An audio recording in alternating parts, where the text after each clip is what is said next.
the Marxian take on all of this is that if you're granted a Garden of Eden where everything is available on the nearest tree, then you won't bother to build society. And then Marx comes along and says, well, mankind's task in the world is to morph it and to work upon it. And in that process, he says, now I'm not endorsing this, but he says that what we're doing is communism is straight out of Hegel. That like basically we're working upon the natural world that we're given, and then we're transcending it by making, it's a clash between human worlds and natural worlds, and the transcendence builds a better world at a next level still.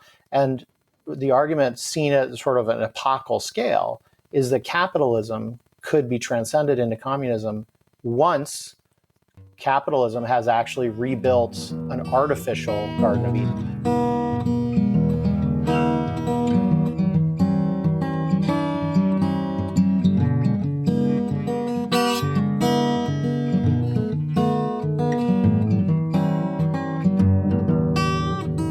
All right, welcome back to the Musing Mind podcast.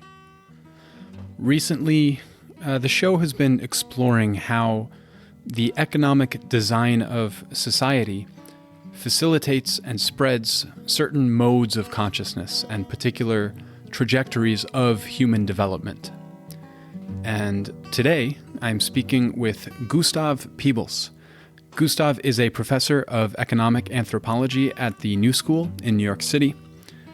I first came across his work while I was researching a bit on Adam Smith, and Gustav wrote an essay that focused on an aspect of Smith's work that I had never heard before, what Smith calls splenetic philosophy, which fundamentally challenges and flips and inverts the popular conception of Adam Smith. In short, Smith believed that humans in market economies conflate wealth with wisdom and waste most of their lives chasing after wealth, which is odd given that he wrote the book titled The Wealth of Nations. Usually in old age, people might have what Smith calls a splenetic insight, where they realize how they've wasted their lives chasing after capital accumulation and social distinction and turn their attention towards things that really matter in life. But even though he kind of rails against this mistaken conflation between wealth and wisdom, Smith supports it. He calls it a false consciousness, but it's the false consciousness that produces society. While we're mistakenly chasing wealth, we produce things, we create value, we enact society. And if we had a kind of lucid vision of wisdom early on, we just wouldn't engage in the socially productive activities that false consciousness stimulates. So says Smith.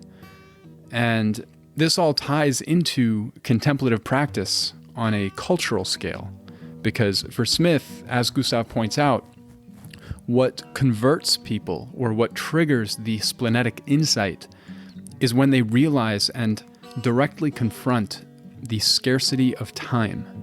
The fact that we could die at any given moment, that time is uncertain in duration but certain in its finitude. This is what for Smith inaugurates wisdom. So Gustav's essay explores this really strange and fascinating situation in Smith. And we also discuss some other writings of his that touch on things like UBI and how pencils are one of the best examples of communism. As always, if you enjoy the podcast and want to help support the project, you can share your favorite episode on social media or leave a rating and a review on Apple Podcasts, both of which help bring new listeners to find the show. Or you can become a patron at patreon.com/Oshanjaro.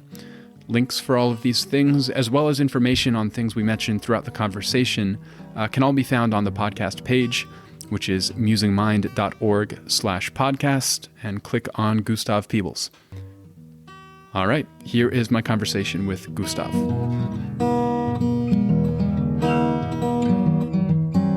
right. You pretty much just described me in a nutshell, I think. Oh, wow. Yeah. That's cool. That's exciting. Well, in that case, then maybe a good kind of jumping off point.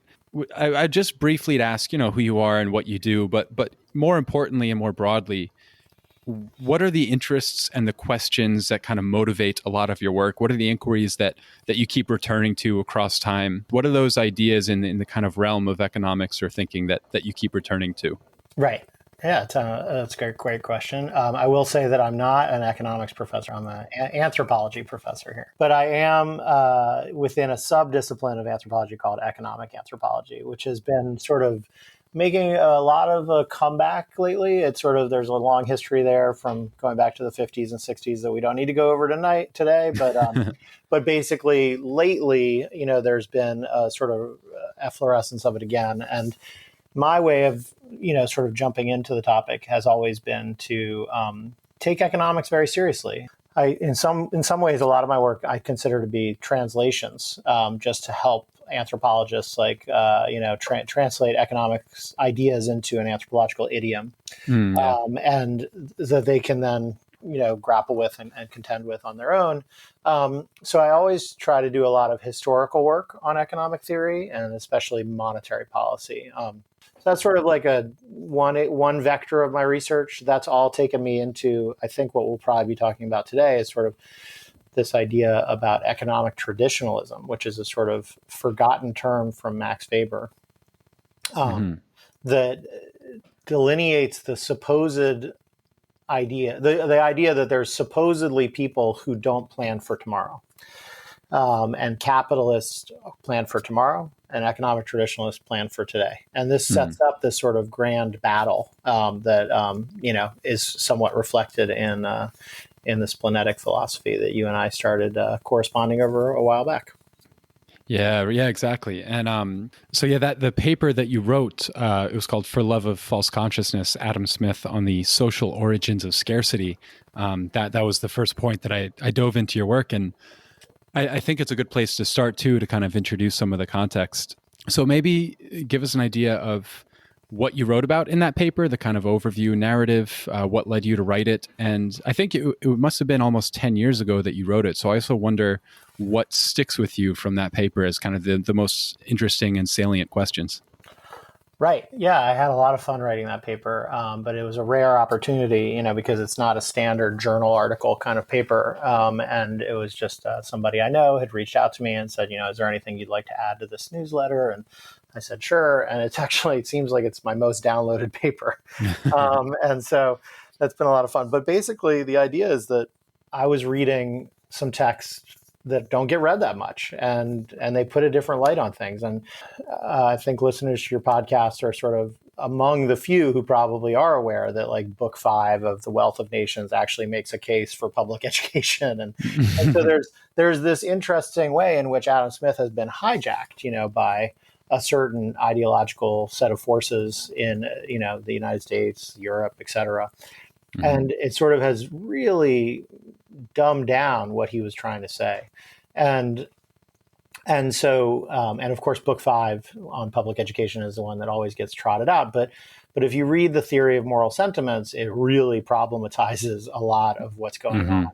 And in that text, he makes the case that chasing after material goods is actually, at an individual level, completely idiotic and unjustifiably dumb. You should not be doing it. And yet, this is the conundrum that he then, explodes out into a book, but why do we do it? And that's sort of what I tried to synopsize. And then I also tried to sort of delve in a little deeper into what it might mean. But the general synopsis is that, so why is it that people are chasing after these trinkets, and he calls them trinkets, and baubles of frivolous use and things like that? He's very disdainful of the material opulent, what he calls opulence, and conveniences, he calls them, instead of conveniences. But he makes fun of people who carry around tweezer cases because they're unnecessary and they're just gaudy. He even has this great line where he says they contrive new pockets designed to carry around the extra stuff that they don't really need.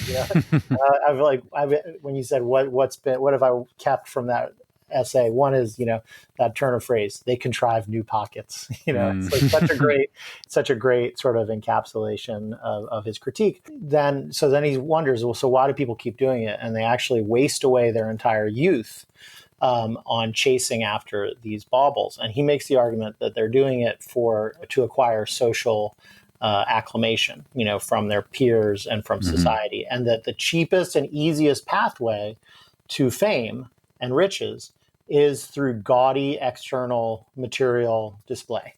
So it's like a sort of peacock theory of, of the world, right? And that he does, propose that there's other pathways to fame outside of, the chasing of material wealth. But this is the most obvious and the most crude and therefore the easiest, So then people do it. They start chasing after the material wealth. And then later in life, they wake up and they become what he calls splenetic philosophers. That is, they see the world for what it, quote unquote, truly is, which is that they never should have sold their precious time in their youth to society's needs, and they should have always held on to it themselves. They sold their time away cheaply.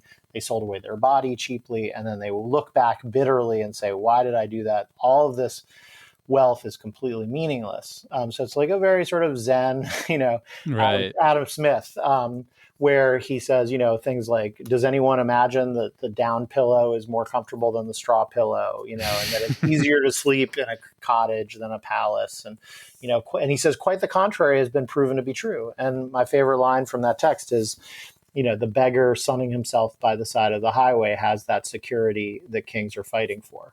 Right. And so then this is the crazy part of the story, is that he then says, but it is good that it is so.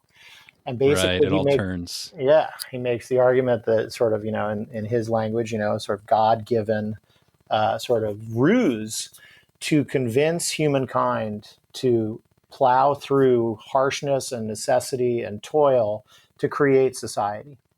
And without it, we would be beastly and just sort of cast out, into a world of abundance that would then deteriorate our capacity to build society.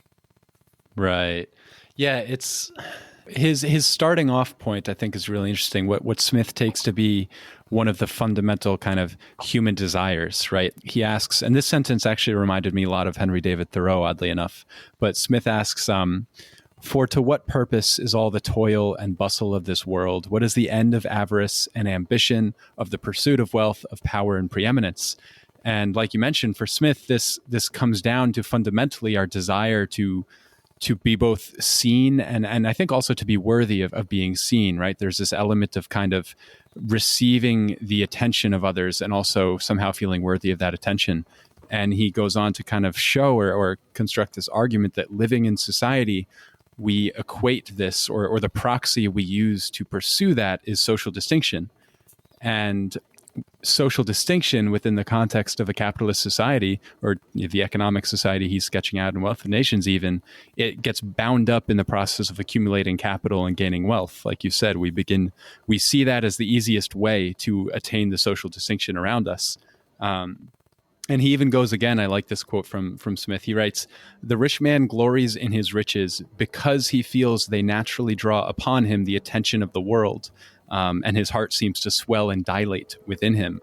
Right. So for Smith, this is a literal corruption of our moral sentiments, that this is a confusion that is morally hazardous. And yet, like you say, he goes off on this line and then he says, but it's also necessary. It's good. It's the way that society maintains itself. So what's going on here in this conflation between kind of achieving social distinction and pursuing wealth fundamentally for these psychological reasons, right? What is it about? Is it something to do with the maintenance of scarcity? What does he see as kind of the operative mechanism there that we begin to conflate these things? Right. So I sometimes, when I'm talking about this, because a lot of this Adam Smith got from Rousseau's theory of discourse on inequality, and Rousseau has this great example of he sort of satirically lambasts us for living in houses, and he says, "This much we know, that the first person who ever built a house did not need it." And that's a sort of fascinating argument. He's basically saying, of course, this is all tied up with notions of noble savagery that were rampant at the time. But the argument is that, whoever built that first house was somebody who didn't have one the day before. It wasn't a baby, because babies can't build. And so let's say he was, 26 years old and he decides to build a house. The night before, he hadn't had a house, and he suddenly built his house, and so this is this argument about why do you think you have these needs? As a human, you were fine without the house, without the material goods. And you were, in Rousseau's thinking, you were a better man for it, and then you allowed these sort of social corruptions and notions of and desires for distinction to come into your life. But guess what the externality of that is? Well, the house got built. So when you ask me that question, that's the answer, right? That's what's so interesting, is that society is almost built as an externality of this Right. of this struggle. It sends off these sort of things like libraries and televisions and universities and roads and cars, and all of that is the result of humankind's desire for distinction. And so Smith thinks that is leading us to a space of better efficiency. And so that's the one thing he doesn't really solve. He doesn't explain, if he's disdainful of humans fighting between each other through material wealth, then why the heck did he write a 600-page book called The Wealth of Nations, where nations were supposed to fight with each other over who had the most wealth? And that is the true conundrum. And I can only bring it down to this sort of, my theory is that, there's a lot of philosophical debate, encapsulated by this sort of argument of what are the pathways to wisdom? Well, one, and you already mentioned him, Thoreau is a really great example of the pathway to wisdom is through struggle, right? Right. And so it's actually the battles and the hardships that you put yourself through that are the only way you become, the true self, And then there's the Smith Wealth of Nations argument that efficiency is sort of what ends up granting you access to this better self, constantly liberating oneself from struggle is what opens up the possibility of being a true self. And so there's this battle, and what Smith himself, I think, was having that battle, right? Because there are lines in the theory of moral sentiments where he says, we wouldn't go to school, in hardship unless it was put upon us. But hardship is what builds society, and society is what builds efficiencies. Does that make sense? Yeah, absolutely. I really like that framing too, that on Smith's view, society is an externality of kind of the human psychological follies, right? In our kind of misguided pursuit of so whether we're blinded by ignorance or whether we conflate distinction with wealth and so on, society is the externality to that, and that kind of creates this sense that you pick up on, which is there's this kind of curious distinction between the self-interest of society and the self-interest of the individual. And in the framing that Smith puts up there, they're almost at odds with one another, right? That it's in the self-interest of society to have a bunch of humans running around thinking that getting rich is going to make them happy and get them the social distinction that leads to wisdom. It's in its interest because the externalities are the houses that we build and the capital that we accumulate and all of these things, these industrious activities we wouldn't participate in otherwise. And I wonder about this kind of framing of society and individuals having self-interests that come at the expense of one another, right? That doesn't seem like an ideal situation. Yeah, no, it's definitely troublesome. And I sort of, at the end of that article, sort of just posed the question instead of trying to solve it, because it's not that easy to solve. But it does, at one step towards thinking about it, at least, would be to sort of, I think, do what I did in that article where I said, well, it makes sense. Like, society is not even, I called it, the for a love of false consciousness. But really, what I suggest is that society is not even being devious. Society is actually sending into our brains its own personal, if we can think of it as this isn't me, this is Smith and Durkheim, right, personifying society. And it's basically got, a sort of structure of thinking that's no different than the way you and I also have some structure of thinking. And it has this special right to instill that into us. And its way of thinking is that time is not scarce, right? Society does not experience time scarcely, so it never experiences the flash of insight that comes from spleneticism. It's not even trying to be evil and trick us, it's just conveying the wisdom that it knows, Right. And so to imagine a way in which society and an individual could come together here, would somehow probably begin with imagining how society would become sympathetic to the wisdom of spleneticism.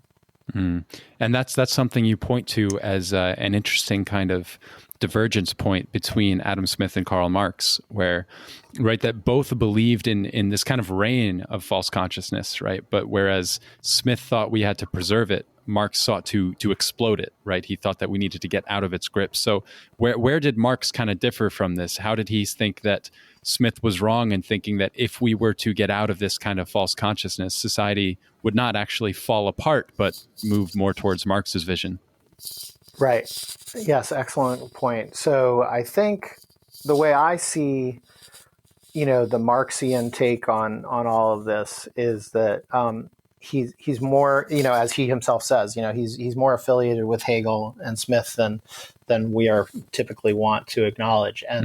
And that is to say, there's this sort of, so let's put Hegel in between Smith and Marx then, right, as is proper. And Hegel it's mentioned that Hegel took the invisible hand from Adam Smith with his cunning of reason argument. But the point is that if you're granted a Garden of Eden where everything is available on the nearest tree, then you won't bother to build society, right? And that's the so-called natural world. And then Marx comes along and says, well, mankind's task in the world is to morph it and to work upon it, and to build things. Like, that is what humankind does. It cannot help itself. That's what it means to be human. As he calls it, it's our species being. And in that process, he says, now I'm not endorsing this, but he says that what we're doing is communism is straight out of Hegel. That, like, basically we're working upon the natural world that we're given, and then we're transcending it by making, it's a clash between human worlds and natural worlds, and the transcendence builds a better world at a next level still. And the argument, seen at sort of an epochal scale, is that capitalism could be transcended into communism once capitalism has actually rebuilt an artificial Garden of Eden, a sort of place of such abundance, right? And this is why you get the focus from Marx on abundance, right? He's like, what are these crises of overproduction? Well, they're actually the pathways to utopia, right? And I always say to, people, I say, the thing about communism is that we were sort of clouded by the Soviet system for 100 years about, that it was somehow like state ownership of the economy and all property. Whereas Marx might well say, if in my reading, that the best example of a communist good is actually a pencil. What do I mean by that? Well, pencils have become so abundant that very few people, at least in the United States, pay attention to their price. And if you ask, if you ask somebody, well, do you know where you even got that pencil? They actually just sort of land in people's backpacks, and no one quite knows the last time they bought a pencil, because they sort of just get passed around. And my favorite sort of testimony to this is the social mores around pencils. Is that if you're in a classroom, as I often am, and a student turns to another student and says, hey man, I don't have anything to write with today. Can I borrow a pencil? There's two things that are interesting about that interaction. One is it's antisocial to not give it to the person if you do have an extra one, right? It would be weird to not hand it off. Right. And then at the end of the class period, if the person forgets to give it back, it's antisocial to ask for it back. And so to me, that's like what Marx was saying. Marx was saying there's these inherent crises of overproduction that build an artificial Garden of Eden instead of a natural Garden of Eden. And when everything will be plucked from the nearest tree. And that's when the false consciousness will also be exploded. it's a little complicated, more complicated than what I'm saying, because you're right. Like what's the exact pathway to that, and how would we wake up? He started in the Communist Manifesto says we'll wake up before that happens and steer our way to it. So I don't want to, gloss over all those important moments in the history of world philosophy or something, but that's sort of where I come at it from. The equilibrium price drops to zero of everything. Right. And it's interesting because I think you can actually look at John Maynard Keynes as a kind of interesting compromise between Smith and Marx. I've been going back very often, kind of in my circles. People will share the essay that Keynes wrote called "Economic Possibilities for Our Grandchildren," right? Which is Yes. short, pithy, really provocative, and all these kinds of things. But what I discovered is after reading that, if you go back, and I didn't discover this, I'm building off the work of Robert Chernomas here, who wrote a whole couple series of articles on it. If you go back and read Keynes's magnum opus, the general theory, the whole thing starts to read as a kind of tract leading to the post-scarcity society he really spoke about in the shorter essay. But the way Keynes thought about it, he agreed with Smith, I think, that an objectionable capitalism, which is Keynes's language, is the best way to reach, and now this is where he departs from Smith, to reach a post-scarcity society. And for Keynes, the way he defined that is that over time, we'd have all this capital accumulation, and we'd benefit from compound interest and new technologies and so on, to the point where we drop the marginal value of capital down to zero. So that over time, like you're saying, we create this abundance of capital goods so that the motivation, for example, to pursue capital goods is going to decrease as their abundance increases. This is like if you shorten his theory down to a couple sentences. But I really liked how he seems to me to bring together Smith's idea that an objectionable capitalism is necessary to produce an abundance of capital goods, that we have not found a better way to do that. But he seems to disagree with Smith that maintaining that society is necessary, that all of his policies, and I don't know how kind of into the public consciousness his post-scarcity thing was, but he was really the prevailing economist of the 20th century. And so much of the policy from 1940s through until the early 70s was really derivative of his work. And so it's really interesting. Does he function at all as kind of a bridge between these two ways of thinking?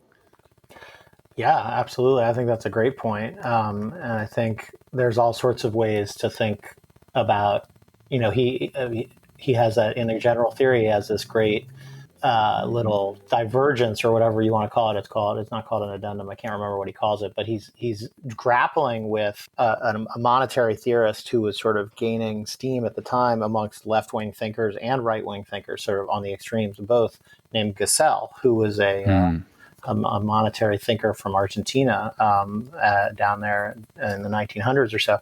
And Gustav talks about how money is the only product for sale on the market that doesn't age, doesn't experience decay the way everything else on the market experiences decay. So again, we're seeing this natural artificial split, right? Somehow they've built this thing called money that's so artificial that it doesn't decay, like against the laws of nature, And he says that this gives money this unfair advantage in the world of exchange, because the banana salesman can go to the market, and the money purchaser can say, look at the bananas and say, yeah, they look pretty good, but how about you come back tomorrow? And the price will go down for the bananas, but it won't go down for the money. And so Gustav gets very upset about this. Keynes and builds a whole theory. You've probably heard about, the local currency movements worldwide, and the sort of, that was called demurrage, the sort of forced inflationary stamps that were put on Gustavian money. And what Keynes says that's so great, he says, well, that's all quite interesting. And actually, Skidelsky makes the claim that Keynes was widely influenced by this argument, but to think of through his liquidity preference stuff. But what he says is, well, you're forgetting how humankind will just find some other device for hoarding. So this is also gets back to what you were at. It's the nature of humankind right now, in a world of scarcity, to be worried about its control over the world of goods. And so it will just create diamonds, or whatever else. If the state takes away, if the state forces inflation into its monetary system, humans will find new ways to store value for tomorrow that decays less. And so that's just the state abdicating its control over money to outside forces, is sort of what he says. And I guess that's all a long way of saying that, again, he could picture a world in which in a post-scarcity system, no one would be bothering with this silliness, but also there's this very structuralist logic to it, which was, also some literature that he was familiar with at the time, through all the Russian linguists and what have you that were wandering around his circles, and that there's this interesting way in which you say, okay, let's make cars abundant. Do we really think that in a world where cars are completely abundant, anyone can wake up in the morning and grab a car, will humankind really stop fighting over cars, or will they figure out a way to invent a Ferrari? So that it's constantly and that, to me, that's the sort of battle, where it's like, where's the hope in that? Right. Are we hopelessly mired in Smith's argument, or could we imagine a scenario, that Keynes points out, as you pointed out, that we could get to a space where no one wants to bother building a Ferrari just to distinguish themselves? Yeah, there's a couple directions I'd love to go there. One is I was just reading a book by Peter Fraze called Four Futures, and he wrote that recently. And he sets up kind of a diagram with two axes, X and a Y, between scarcity and abundance and equality and hierarchies. And so he explores each quadrant as a possible future. And in the bit where he's exploring what equality and abundance would mean, he takes on this question of, sometimes there's this implicit assumption that if we achieve post-scarcity, if we achieve abundance for all capital goods, that somehow conflict would decrease, right? Or somehow all of the shit that makes us human, all of these interactions and so on would kind of evolve for the better. But there's the psychology remains the same, right? And this is something that Keynes pointed out too in his economic possibilities bit, is he says, I forget the exact word, but he said something like he looked ahead with apprehension or even despair, because for however long, we want to frame human history, we have evolved around this question, this project of what he calls the economic problem, right? Of securing these material goods necessary for survival and participation in society. And if we all of a sudden transcend that, right, we're going to transcend our traditional problem, but we've still been wired and kind of set in this way to be oriented to it. And so it's not necessary to assume that conflict is somehow going to decrease. So all you're doing is getting rid of kind of capital as that ordering hierarchy of social distinctions and conflict. And in a sense, you're trading away that devil for a devil you don't, right? We don't know what's going to emerge in that space as kind of what conflict evolves around, right? I can imagine a Black Mirror episode where everyone has abundant capital goods and the kind of ordering force in society is some kind of social media like count, right? Where we still have all the same kind of conflicts with one another and so on. So I'm always interested in when people look ahead at potential post-scarcity, not taking for granted that that's going to bring along kind of improvements in human psychology and behavior, but how are the conflicts going to be projected into that space? Right. That's yes, I'm concerned about that too. And I think it brings us back to what, the reason we're talking is false consciousness, right? And, right. To what extent is that so-called wired in our brain, or is it, social territory that's been conquered in our brains? And if society transcends the concern with material production, then maybe we won't be concerned with material production. And that's why I think the sort of study, as I mentioned at the very beginning, the study of economic traditionalism is so fascinating in this regard, because and I can recommend a book to your listeners called doesn't circulate nearly as much as it should. I think it was published on some academic press that now makes it $100 to buy, right. or something. But I should probably just ask the authors if I can post a PDF or something, because it's now 20 years old. But it's called Lilies of the Field. Lilies of the Field. Lilies of the Field, and that's taken, of course, from the Sermon on the Mount, because what does Jesus say on the Sermon on the Mount? He says something insanely radical, but also exceedingly economic traditionalist. He says, consider the lilies of the field. They toil not. right? And that they blossom and grow and spread just like anything else without lifting a finger. And the text that they are then writing, these three authors, they're called Stewart, Day, and Papataxiarchis. I always feel like everyone's going to assume I'm friends with them. I actually don't even know them. But I recommend their book so much that, I start wondering if I'm like a shill for them or something. But it's a great study of, it's an edited volume of like, it's the subtitle is Marginal People Who Live for the Moment. And it's a sort of deep study of what it means for marginalized peoples in societies, and we find them all over the place, who are, could be sort of, under the heading, for example, of like vagrancy laws or, minority groups that are traditionally wandering groups. There's all sorts of migrant laborers that fall into this, sort of classic sort of outsidership that they then say is always designated, always denoted or, labeled as people who are only worried about today and not about tomorrow. And so there's this whole sort of eradication scheme that then builds up in many societies to force these people to start thinking about tomorrow. And so my favorite example of this is the French term for real estate is immobilier, right? Immobilize. And what it does is, the idea is that, well, you need a mortgage and you're going to get a home and then you're going to be stuck there, but it's going to push you into a system where you have to think about tomorrow. And Kant has some great turn of phrase also where he says this, it's all related to vagrancy and civility, like whether you think about tomorrow and you have a home or not, and whether you're a wandering person or whether you have a home. And I think that there are these examples of people, as Stewart, Day, and Papataxiarchis point out, that they live for the moment. They don't worry about tomorrow. They see the world as constituted by abundance. And they don't get super tied up. I mean, one of the reasons they're outside of the system is because they're not worried about chasing after the baubles that we ask them to chase after. And they sort of look upon those with disdain. And so I think there's, sort of potential spaces to at least think through these questions by looking at the economic traditionalists that we know exist today, or at least are labeled as such. Yeah, I'm excited to get that book now.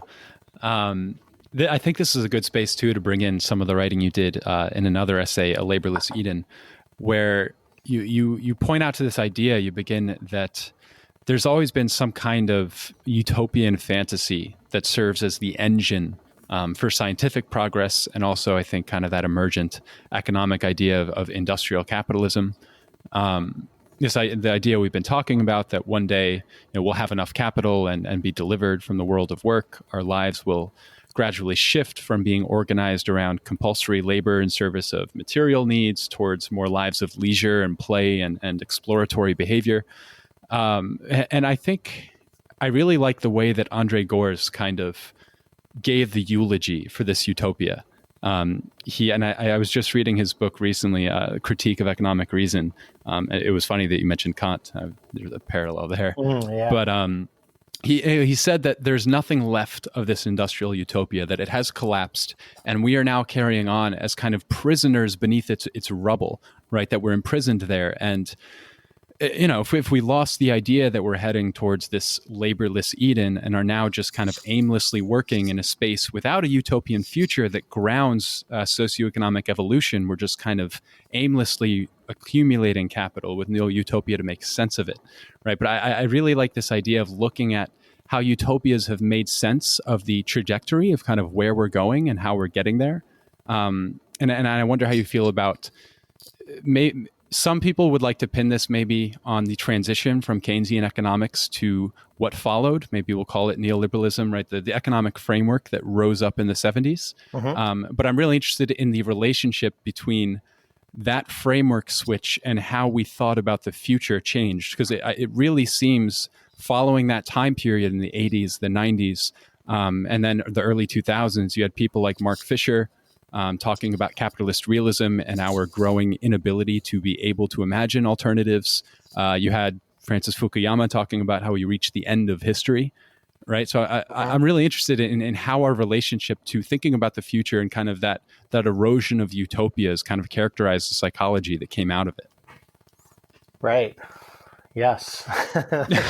You've gotten, we keep touching upon, very distinct harmonies between our interests. I think arguably one of the reasons I ended up, studying so much about Sweden was because in the 70s, it was often touted as a sort of socialist utopia, that they had solved all sorts of things that no one else were solving. And they even had, a sort of third way argument, and they were espousing it in the non-aligned world, that was outside of the Cold War spaces, and so I definitely agree, and I think Sweden sort of fell hard on the post-utopia things, because they lived this supposed utopia and were told that they were at the heights of human society with it, and then they entered into much of the capitalist realism that you're describing. So, where you're right that a lot of the imagination has sort of almost become, this isn't a verb, but cynicized, like no one wants to, everyone poo-poos it, and Yep. it's one of the reasons we have so much trouble, like imagining, how to think about climate change and, or economic equality. And so the question, I guess, is, what triggered that sort of collapse? I don't quite have, an answer. I'm happy Right, to of say. course, yeah. Maybe it'd be a little scary if I did. But maybe we should think through it. Well, yeah, and something that I thought the essay you wrote kind of pointed to. I would like to think, I don't know if this is just my filter bubble, but I would like to think that at least since the financial collapse in 2008, that there's been a kind of resurgent interest in these kind of pragmatic utopias, right? Thinking about pragmatic means towards fundamentally different kind of socioeconomic organizations. There's a lot of talk now about, post-capitalism. What does that mean? The highest level of British government was actually talking about the phrase fully automated luxury communism. Universal basic income is all over. It's a very big conversation. And one of the ways that you framed kind of something that has changed in how we're imagining these futures is socialism used to kind of operate orbiting around the idea of production. And you said that something has changed where the kind of new socialist mentality is much more about distribution. So I wanted to ask what you meant about that, what that shift is.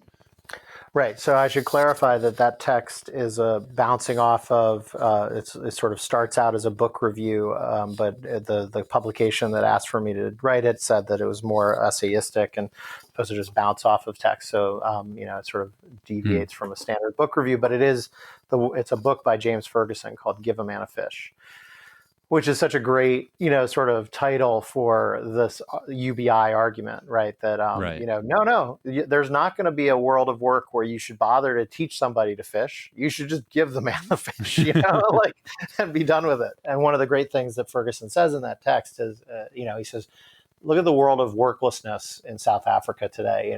He said, even if you could imagine, every economist who studies it says, even if you could imagine something completely outlandish, like 16% growth, you still wouldn't get to full employment, and so it's this sort of, he calls it sort of more like, whereas anthropology used to study Africa scandalously, I'm again not endorsing this, but used to study Africa because they thought it was a window on the past.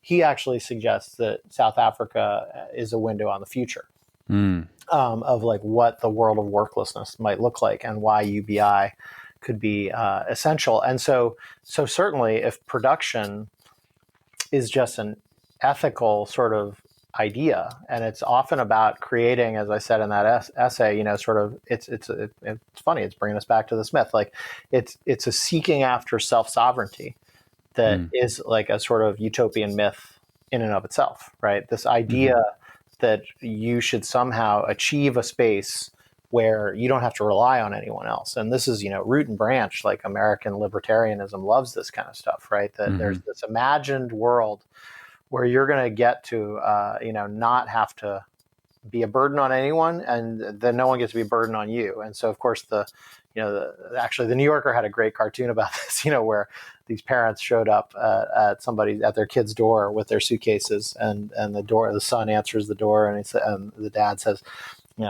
we changed our mind. We do want to be a burden on you. That ideology of parents not wanting to be a burden on their children in old age is, foreign to a lot of humans' history, Mm-hmm. but it is very much part and parcel of a sort of capitalist's, vision of achieving self-sovereignty. What's in your bank account? Can you make it through tomorrow without? And the vagrancy laws of the 19th century in many jurisdictions were all about they were catch-all phrases, legislation to sort of criminalize poverty. But the way that they decided if there was a crime was to see if you had money enough for tomorrow. That was basically what it was. They just said he was found upon the streets without money for tomorrow, so we arrested him. And that's all about this notion of self-sovereignty. And I guess without sounding too hokey, I would say, that one of the sort of post-capitalist utopian sort of spaces would be, and this is what anthropology sort of secretly has been, trending toward for so long, is to pay attention to those bonds that are the warp and woof of society that, capitalist, modernity, for lack of a better term, has sort of asked us to walk away from. So the classic example is that, there is an inverse correlation between the size of kin groups and the incursion of capitalism into village life. So so what do? We use money to place our grandparents in nursing homes, and that's considered normal and totally fine. And other societies, they find that scandalous, and of course the grandmother moves in with them, right? And it's this way in which the kin group is openly and transparently in favor of, a strong network and bonds and burdens, and this sort of vision of self-sovereignty is itself a myth that I think the politics of production sort of undergirds that whole myth. Yeah, I loved this focus on kind of dependence and interdependence.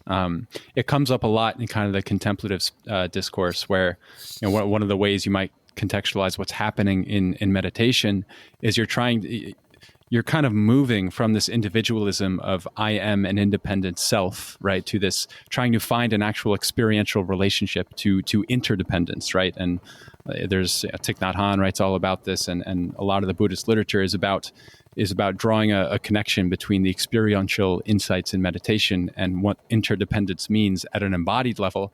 But what's going on here that I think is such a cool parallel is we're starting to move into a theoretical level of interdependence, where what does it mean if we begin to think about ourselves not as a bunch of atomized self-sovereign individuals whose purpose is to get to a place where we don't depend on one another, but what would it mean if fundamentally there is no society that is not co-arising? We are all codependent, right? It's this big kind of effort of collective production. And one of the ways that you kind of tied this into talking about basic income, which I thought was really interesting, was kind of shifting the frame from viewing a basic income payment as a payout to somebody, as a transfer of here's a payment, because this kind of invokes the idea of, well, what are they giving in return, right? To the idea of a share, which is very much in line with the idea of thinking about basic income as a social dividend rather than a payment. So tell me what's going on here in kind of shifting between basic income as a payment to a social dividend or a share, kind of the different psychologies those invoke. Right. So that is, once again, taken from an old anthropological tradition that was hadn't really realized was overlapping with, a word from, that couldn't be more capitalistic, the share. Right. And the idea is when hunter-gatherer tribes, that's where it's taken from, they would, one person maybe was out on a hunt and would get a big catch, but it was a given that, because of the sort of cycles of interdependency within that community, that there was shares handed out, when it came back to the camp. And it wasn't something that anyone was bitter about. Oh, you're parasiting off of me and taking my meat. It was, well, I got lucky today and got some game, and tomorrow you're going to get lucky and get some game. And so changing people's, attitude about whether they're getting something and they have to give something in return, is going to be a tough sell, I think. But in some ways, you're getting to, the popularity of Bernie Sanders. Right. He basically would, I think, be much in alignment with what you just, encapsulated and said about, well, there's this vision of a world in which we acknowledge our inherent indebtedness to one another. And then instead of pretending like we're somehow self-sovereign, like let's build a system that acknowledges those debts to each other. And what would that look like? I think is the sort of principle of the social dividend. Yeah, I mean, this ties back into the question you asked at the end of the Adam Smith essay that we explored a little bit, which is, what might a splenetic society actually look like? Like, what are the kind of socioeconomic institutions that might kind of operate in this weird transition phase if our project is to move in that direction?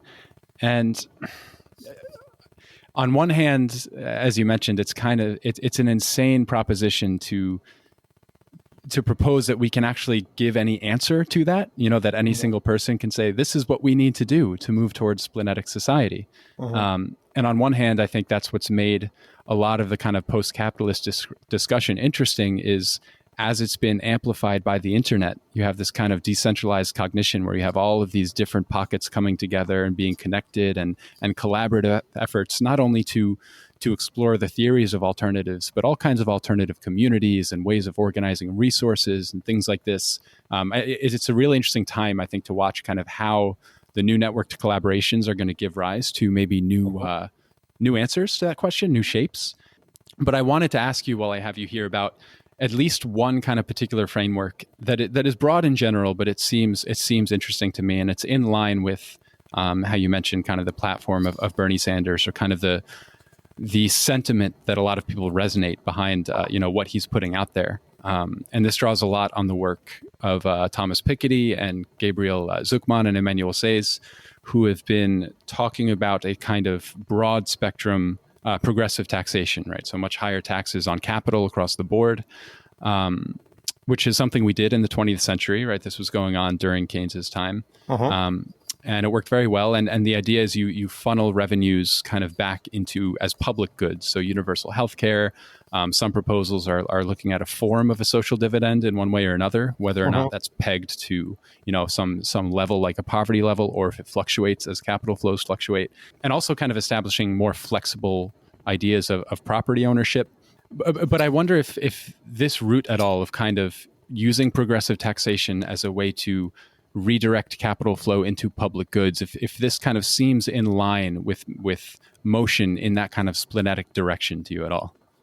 That's a great point. I actually think it does. And I think one example of, sort of if you were trying to win a rhetorical debate with, the forces that would be opposed to this, you'd be like the idea of a dividend without return. Think of all the things, and I think, obviously people like Bernie do point this out, think of all the things that, the wealthy receive without giving in return. And, as a New Yorker, one of my favorite examples is parking. Parking is this, first of all, it's a privilege because you have to own a car, which is already an expensive thing to do in this town. And, and then who's giving you the parking space on the street? Well, it costs you $0 to park on the streets. And we had a forum here at the New School on congestion pricing, and people showed up in force. They were scandalized by the idea that the public could actually charge, for people to use this public good known as the streets, that they should get without giving in return,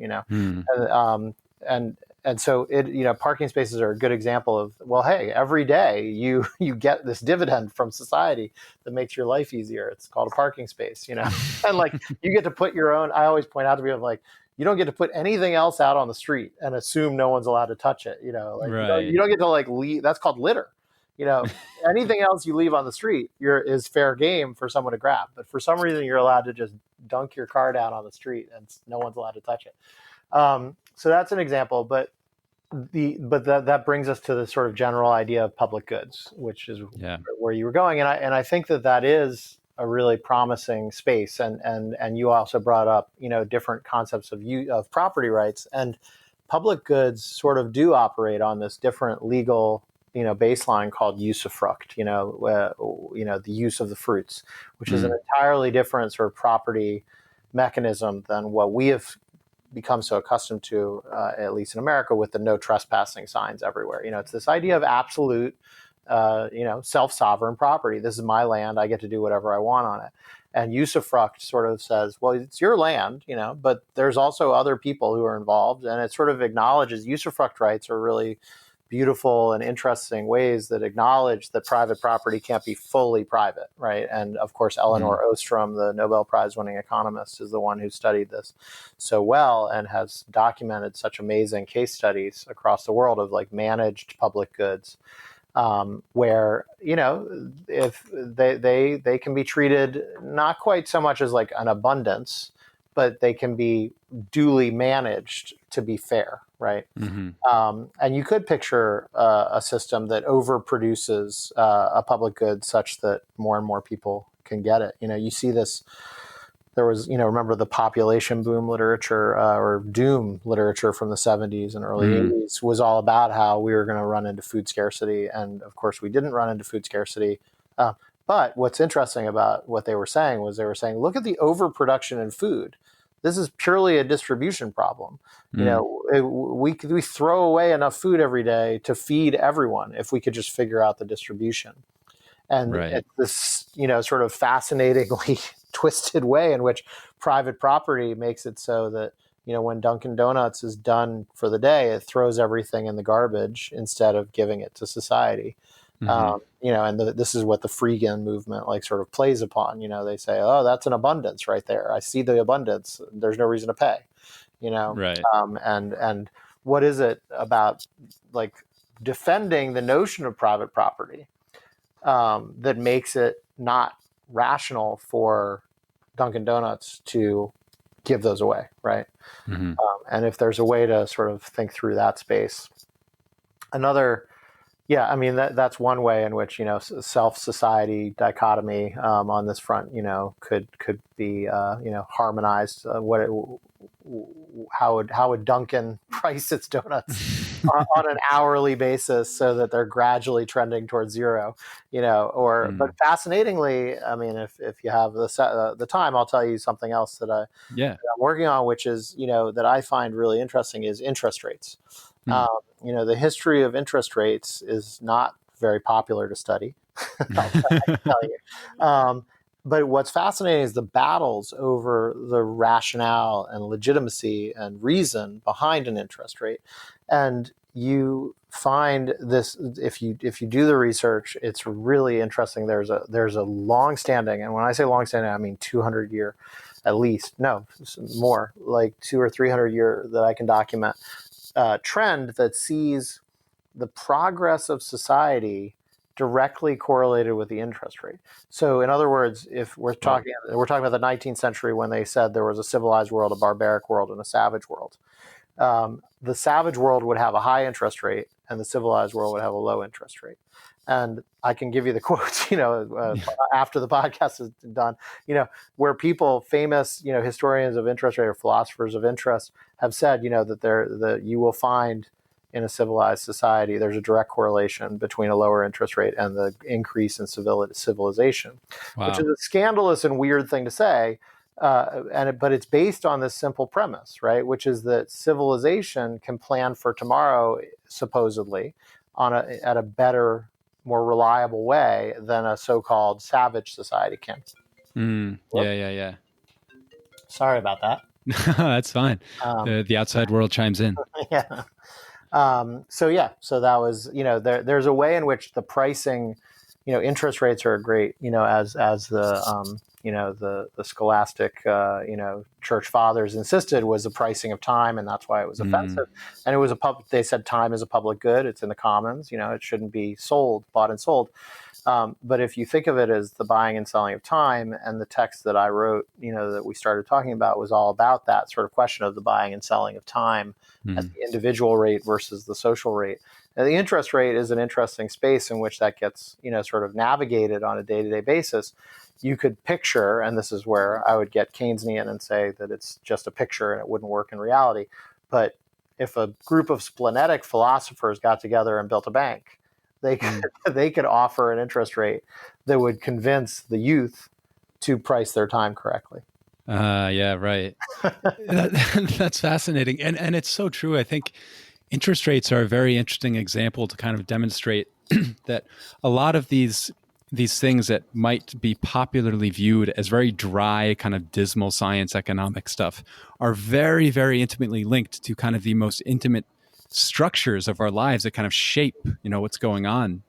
When you were talking about Gesell earlier, it reminded me of I finished a book recently by a guy named Charles Eisenstein.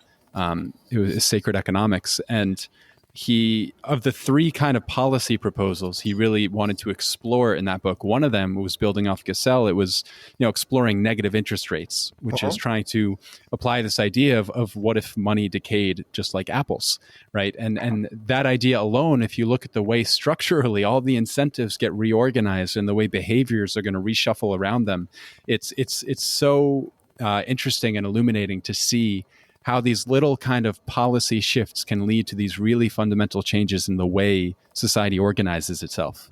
Absolutely. Yeah. And even to bring Smith a little bit back into this, when we were talking about progressive taxes and public goods, there's a bit that I found this morning from the Theory of Moral Sentiments that I think is really important to kind of bring more nuance to our understanding of Adam Smith. Like you were saying, he's kind of been hijacked into particular ideological holes that he might not actually fit in anymore.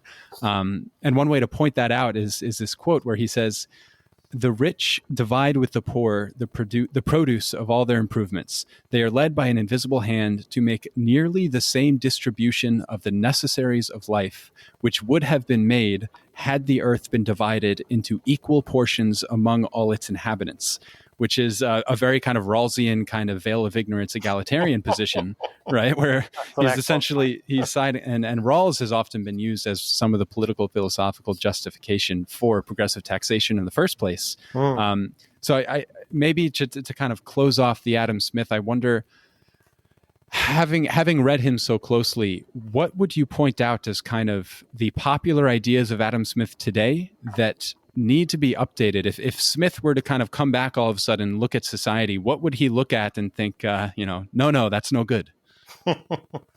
Right.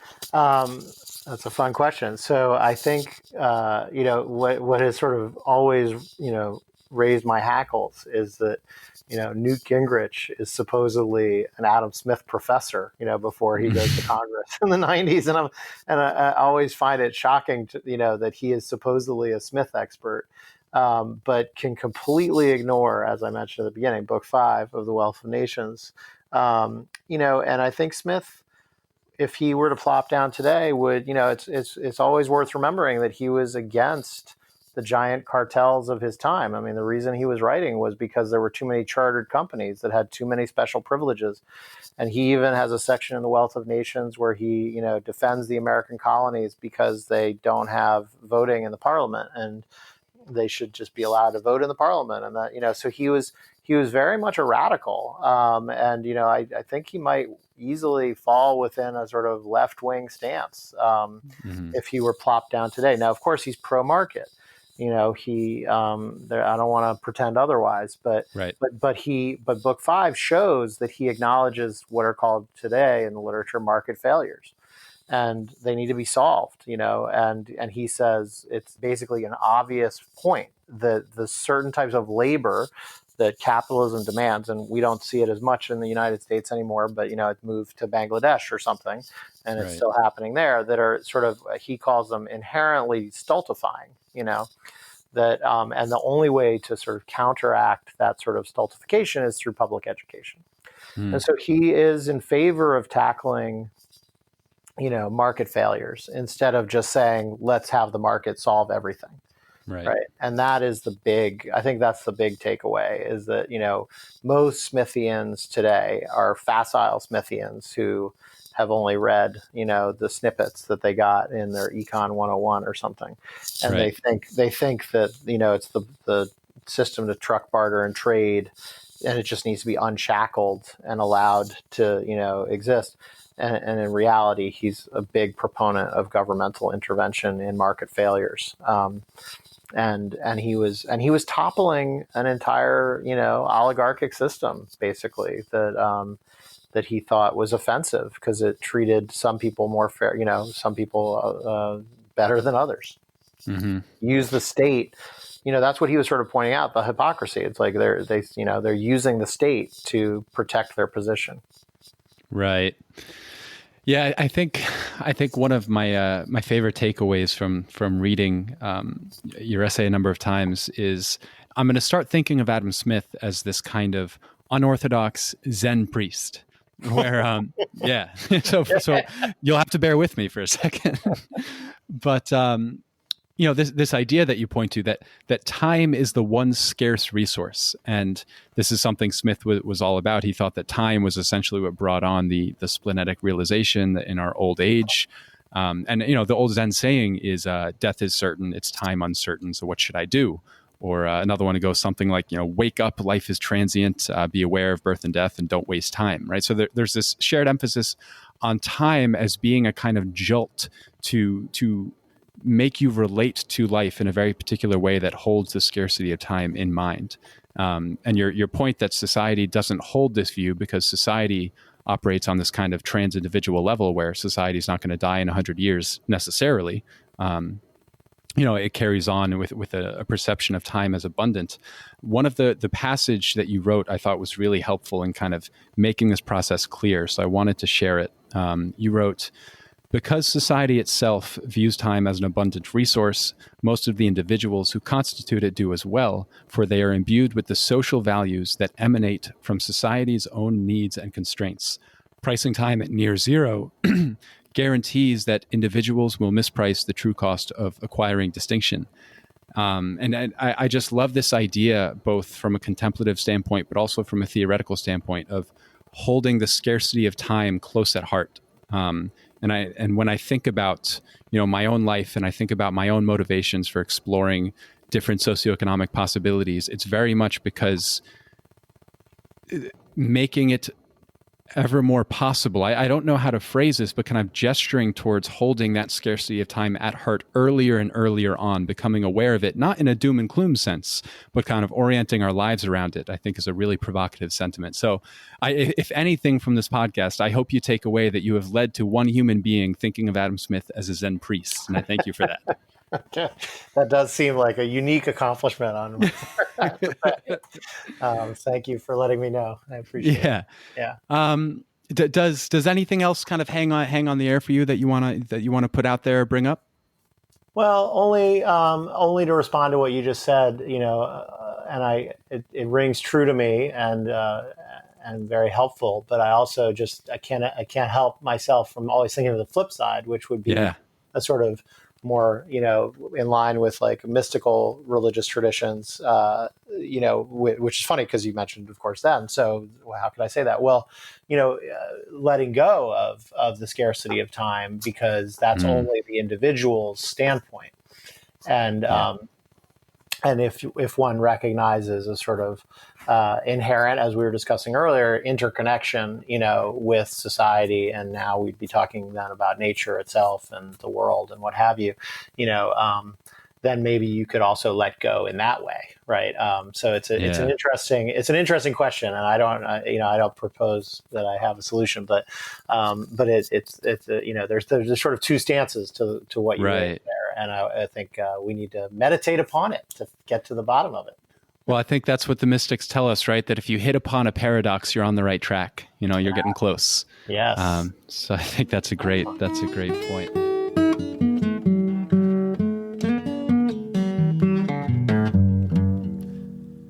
Okay. Thank you for listening.